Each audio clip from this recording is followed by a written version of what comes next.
بنا به گفت ساکنان در شهر خوجند کم شدن اتوبوس های مسافرکشان یک باره به نظر می رسد. برای معین کردن این مسئله به ایستگاه اتوبوس ها به اصطلاح افتابازه تشریف آوردیم و جمع اتوبوس ها را دیدیم که بیکار می ایستادند. اگر به طرز رمزی گوییم استراحت می کردند. چندی از رانندگان و خزینه‌چیان آنجا حاضر بودند و از مشکلات نگرفتن مزد معاششان شکایت می کردند.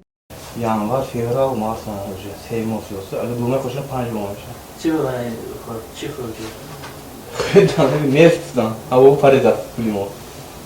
Öyle. Davatın yanvar mondu.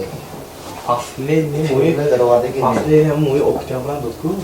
Sosu navasanını hiç paylaşamam. Yani mu gittiğimde oktября. Onu hem diye. زویدوف سنگین که خود را سردار شعبه استفاده بری مؤسسه نقلیات شهر خوجند شناس نمود تصدیق کرد که از رانندگان قرضدار هستند. در حقیقت حاضر در بعضی راننده های مثال مقداری مبلغ کمتر قرض ما هست لیکن من دوام همین ماه ینور سر کرده گفتم که قریب هر ماه حاضر مبلغ شده است لیکن کمتر قرضای پیشینه وجود دارد. سال 2018 100 عدد اتوبوس های نوی تمغیلی از جمهوری روسیه برای خدمت رسانی به ساکنان مرکز ولایت سوخت وارد گردیده بود که از روی حجم دو نمود 12 متر و 9 متر می باشند. بعد به کار شروع کردن آنها بعضی از نقلیات های میده به اصطلاح سپرینترها بیرون از شهر برآورده شده سمت حرکتشان دیگر شد. امروز باشد باز حرکت خطسرهای میده در شهر به نظر می رسد.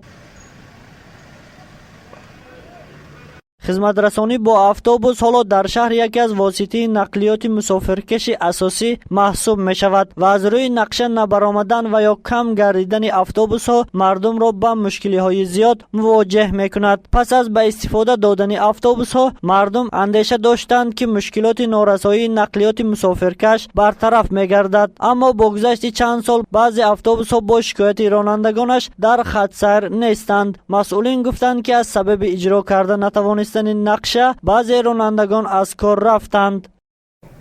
سبب اساسی حاضر کمتر ایستادن اتوبوس ها اینها اساساً از نرسیدن مقداری رانندگان با معلوم ایستاده است.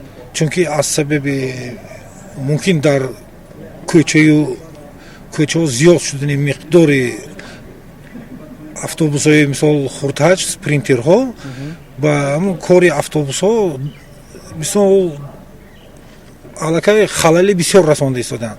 از همین سبب هم بسیار رانندگان از سبب آن که همین نقشه چینشی مبلغ رو اجرا کردن نتوانسته ایستادند، از همین سبب بسیارشان از کار رفتند و حالا همین گفتم که اما نرسیدن راننده ها به نظر میرسد. تا کدام اندازه جمع رانندگان در افتابازه کارپرتایی بود یا نه با ما معلوم نگردید، زیرا رانندگان رسما با ما پس دوربین نوارگیر صحبت نکردند. مسئولین میگویند که مشکلی در کوتاه‌ترین فرصت برطرف میگردد و اتوبوس ها نیز از روی نقشه به کار میبرند. گزارش رحمان صدیق زاد، نادر نسیم زاد، پیام روز.